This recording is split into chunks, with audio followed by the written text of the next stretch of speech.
Okay, great. Thank you, Chris. Well, thank you everybody for being here. First of all, there's a lot of things to talk about. The most important one is welcome to Fox Park. We're so excited to have you here today and celebrate one of the many milestones that we will be celebrating in the next coming years. And the most important part of it is gratefulness of the team to our public and private partners. We couldn't be here without you guys. We have an awesome team in the office, but we also have an awesome team of consultants, designers, city, state, federal, and community members that have made this possible. We are totally and forever in debt with how Denver has received us. We are investors and developers that weren't from Denver, saw Denver as a great opportunity, understood that Denver is only going to be a better city and should grow, but it can only happen with partnerships, and that's what we are here to talk about today. As you can see, we are a lot of people that are here, but I'm the only private person. And that's how it should be. If without the public and the private side, things cannot happen. We have been blessed to have an incredible team from the city that the mayor has put for us together. Chris, Steven, Brian Pinkerton, all their team. And the same thing could be said from the city council members. The same thing could be said from Dura. The day we met Tracy was the day that we saw the light on how to put together all the infrastructure and all the things that we had to do, and understand that with Dura and that partnership, we could do even more and accelerate even more and have our imagination grow. And then during the process of understanding the city and understanding the connectivity, we saw that we were in a great neighborhood. We saw that we were in a great community. And thankfully, todos hablan español. So in Globeville, we learned that we have a real community that supports us, a real community that wants to grow with us, and that's how we understood it, and we were able to be part of that community with them. And our community benefits agreement was something that was so easy to do, because all we did was sit down, talk to them, understand them, and draw a plan together for that growth of us with them, not us without them or them without us. I think that was one of the great things that we did. The other thing that we understood is this is a site that had some history on cleanup and contamination, but at the same time, this is a site that has to be an icon from the city, just because we are right in the intersection of I-25 and I-70. 500,000 cars pass in front of us every day. So it connects north to south, east to west. Why not be that icon of that connectivity and that future that we want to impose on how things should be done in Denver and how things should be done in collaboration in Denver. So after all these things have happened, we are here today to celebrate a great milestone, which is the cleanup of this site. We did an extensive and incredible cleanup with the EPA, CDPHD, and DDPHD, that we are so proud to say that this process started 2022, and today we're celebrating our letter of comfort and the cleanup of this land for us and the community around us. So that is one of the things that we are very proud that we have achieved together. And moving forward, we want to have more celebrations like this. We want to open our arms to everybody that's in Denver, which is incredible to be here, but at the same time, having our Sunnyside global neighborhood being a part of us and being together as we grow and they grow together is what really excites us. So thank you again. Welcome. Please take time to understand that we are here to be your friends, your partners, and to grow together. That is our message today. And let's celebrate more milestones and more accomplishments of Fox Park and this area together. Thank you very much.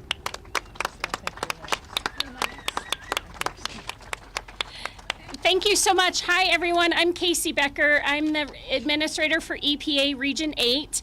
And this is Just a great example of a public-private partnership to clean up, accelerate the cleanup of a Superfund site. So historically, this area was a major smelting center for the Rocky Mountain West. In this area, the Argo smelter refined gold, silver, copper, lead, and zinc. And as a result, heavy metals were deposited in area soils at levels that in some cases posed a health risk to people living here.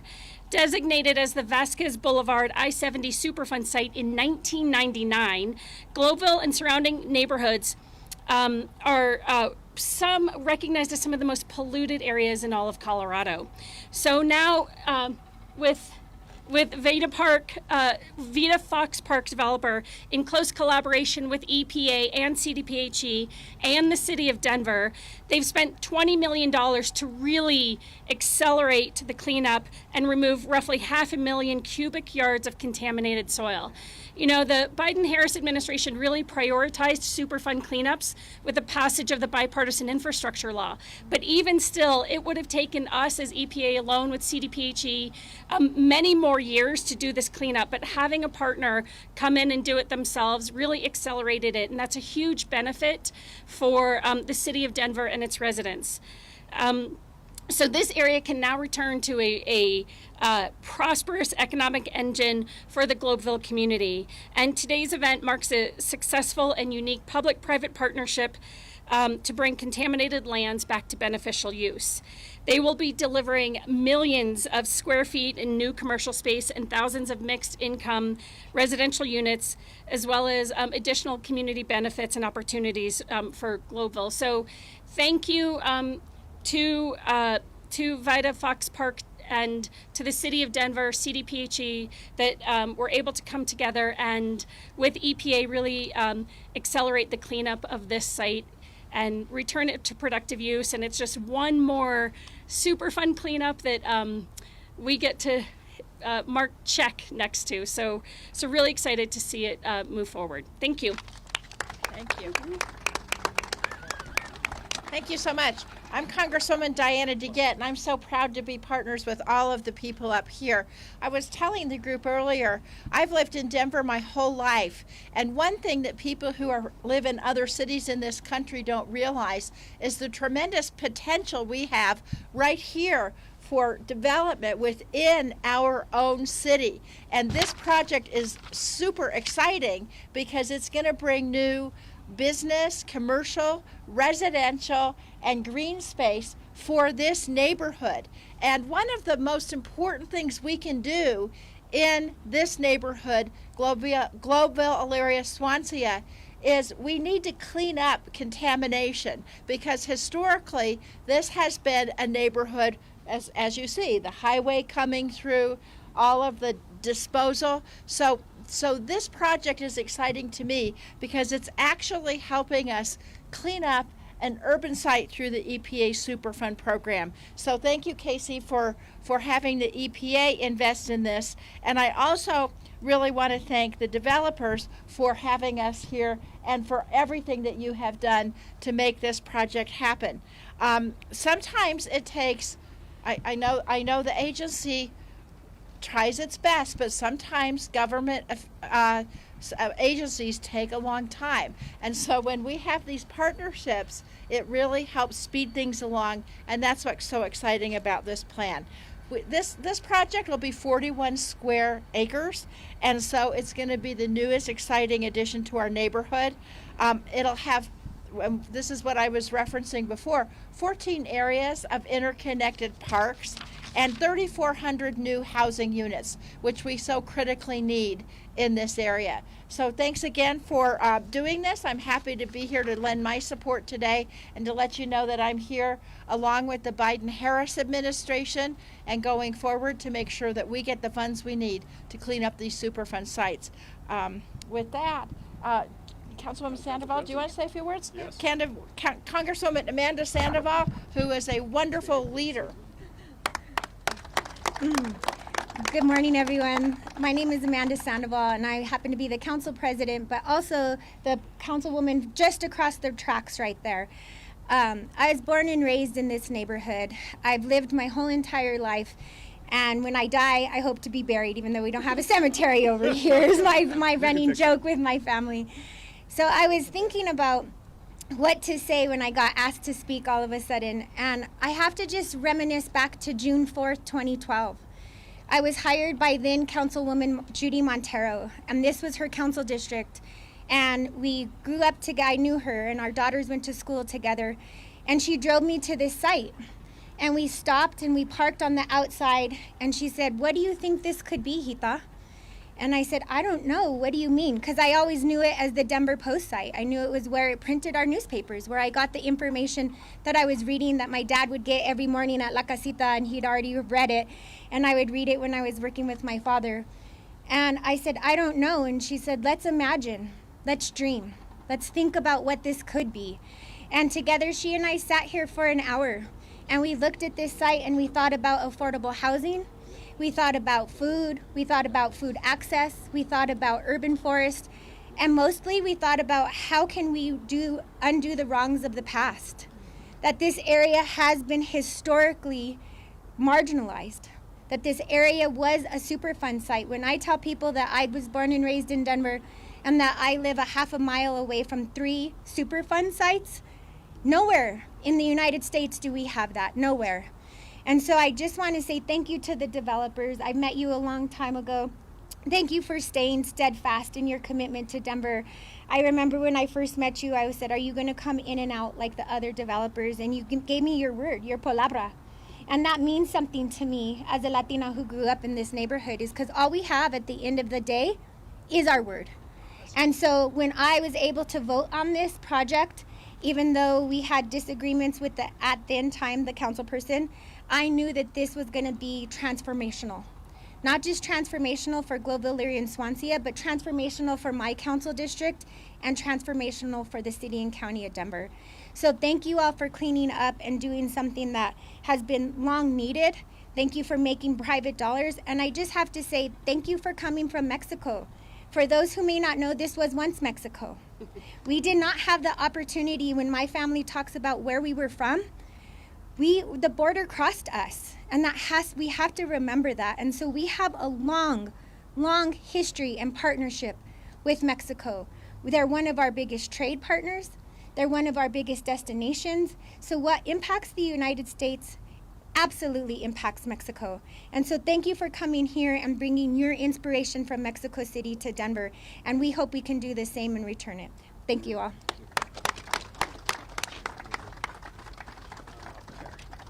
Thank you all so much.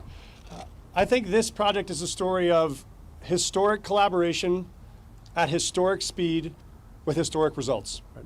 And I think what you see here is a bridge from the Old West to the New West. Right, which is this was a site where 100 years ago, the people who came to Colorado looking for opportunity were mining things out of the ground. You were looking for gold and silver or oil and gas. Now we have this whole new generation of entrepreneurs who are looking for the things that we can build by mining things out of our heads, by finding out what the big ideas and the big opportunities are that make growth possible for everybody. And to do it in a way that honors our values of connection to the natural world, connection to the environment, connection to sustainability, and connection to growth. There are a couple things that are remarkable about this site we haven't yet talked about.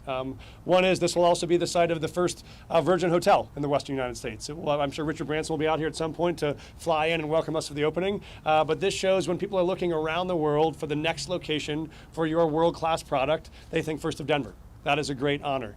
But even more exciting is that when you think about this development, when it is completed, thanks to David Treiba and his team of architects, you will have, yes, thousands of units, hundreds of affordable units, but you will have it in a way where all of the parking spaces here are underground. All of the delivery will be done underground. This will be a massive green space of park where people can walk and spend time with their family and friends and walk to and from work, but nowhere will you see massive surface parking lots or open area parking spaces. You'll see all of that as undergrounded to make the lived experience of this place so extraordinary. So I just want to add a couple of thank yous.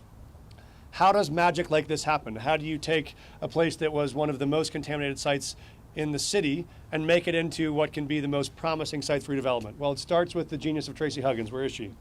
So Tracy Huggins and the team at Dura is the team that finds a way to envision the possibility to take blighted areas and re-envision them as some of our most attractive sites. You cannot build this infrastructure, the amount of remediation that's required, without the visionary planning and partnership of Dura. And so I just want to say to Tracy, thank you so much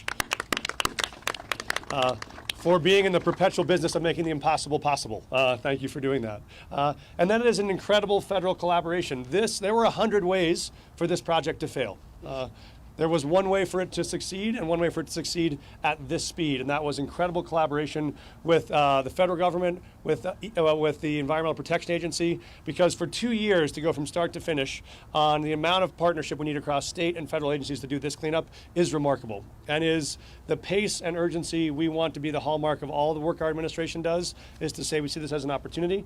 We want to bring federal partners to the table. The council will lead it, and we'll find private partners who care about both making an impact and making a difference, and find a way to bring that into something that is bigger than what it could have been before. And so we think this will be a template for what we want to do in many parts of the city that have opportunities for a development that both shows our best values, sees the neighbors and the neighborhoods in a way that elevates them to what their own dreams are, and provides us access to great residential and commercial opportunities that preserve our connection to the natural world. We think this site will do that.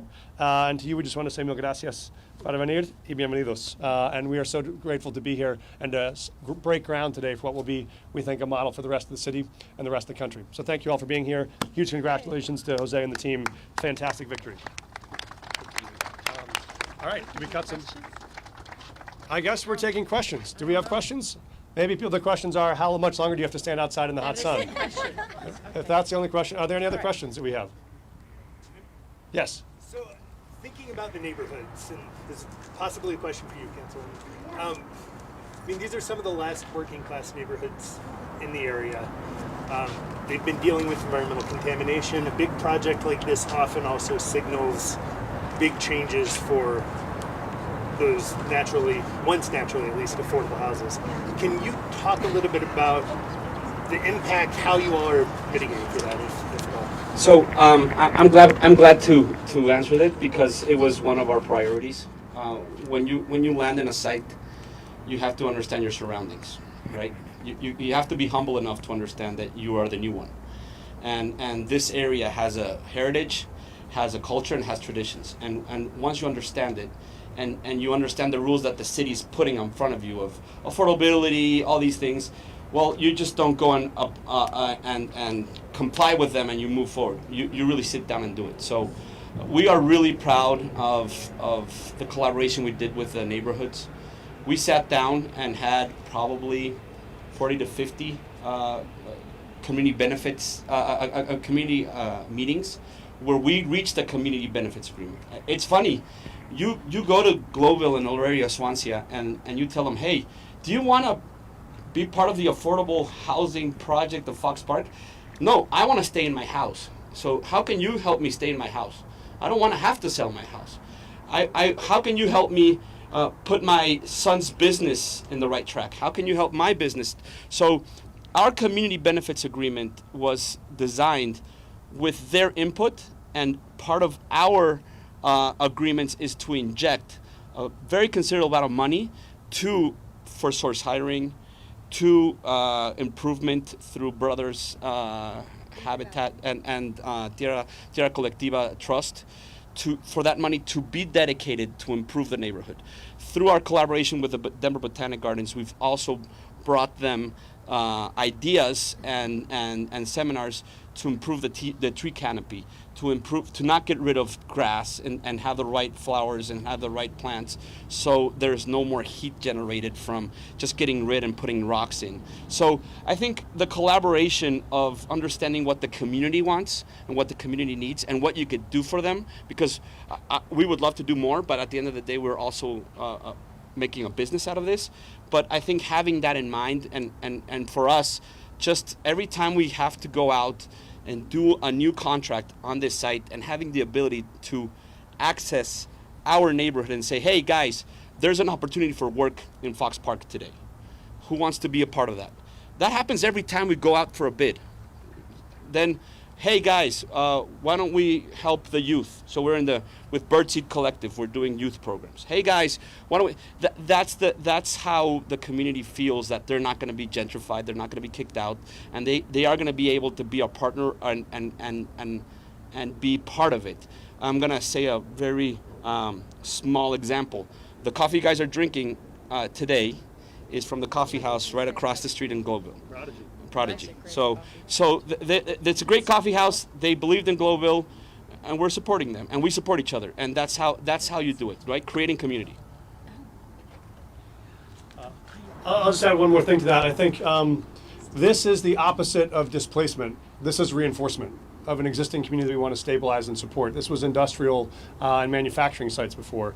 We're going to add almost 300 new affordable units now to the GES neighborhood through this site that were not here before, and in the process help stabilize communities that are here with more job opportunities, economic options, and we think long-term access to public space. And so this was even before that kind of affordable housing was a requirement. This was before the AHA was passed, that this deal was initially struck. So these were folks who voluntarily said, our mission is to make sure the folks in this neighborhood feel included. And we want to make sure, while we help the folks that have been in Global for 50 years stay in their homes, we want to make sure their kids, when they grow up and want to be able to find a place that they can afford to live in a new unit in their own neighborhood, will now have access to those kind of units. And I'll add that when we went for the public hearing, I was a council aide in Council District 9, which is his Council District 9, even though I represent Council District 1. And throughout the years, there's been this idea of helicopter organizations coming in and taking bits and pieces of the Globeville-Elyria-Swansea neighborhood. And so at the night of the public hearing, I'll never forget, it was the people who I worked on with the neighborhood plan for the Globeville-Elyria-Swansea neighborhood plan. And they were there testifying in their native language, in Spanish. And a lot of the testimony was that they trusted this developer. They trusted the process. And for the first time in a long time, they felt seen and they felt heard. And that is a testament and testimony to Jose and his group of being able to come in and identify cultural relevancy and bake that into a rezoning and a TIF agreement. And it was the first time that I've been in Denver, working in the city in Denver for 12 years. And it was the first time that I saw the people in the neighborhood come out to city council, feel heard, be seen by all of us. And so I said, I have to pass this. There's no way I cannot pass this, because this is what they want, and it's my job to listen to the people. And it felt like a great outcome. And I walked up to everybody after, Maria and Nola, and I said, are you happy? And they had tears of joy in their eyes. And for a neighborhood that has seen gentrification and displacement and harm and Superfund sites and having cancer and having health issues that none of us can imagine by just eating vegetables grown in your garden, seeing tears of joy is something that I'll never forget in my job. It was one of my proudest moments. I'll add that remaining a Superfund site, remaining contaminated with heavy metals, really wasn't doing any benefit to the community. So, this is definitely a step forward. I think in the name of heat, I will say that we're around. I answer follow-up questions, people have them. I just want to say, I think this site is a great example of it being a new day in Denver, which is the idea that we can take on hard things and we can deliver something even more wonderful than we might have previously imagined. That we can take things that require federal partnership and private sector partnership and city partnership, that we can move quickly, we can move collaboratively, we can move with vision and with partnership and deliver something that the city will benefit from for generations to come, is exactly what we're trying to build in this city, and we think today is a great step forward. So thank you to all of the partners. I do want to recognize our city agencies who have worked incredibly hard to take a very complicated project and make it move and move quickly, and all of our private sector partners and our federal partners would not have been possible without them, but it's a great day for Denver. Thank you all so much for being here.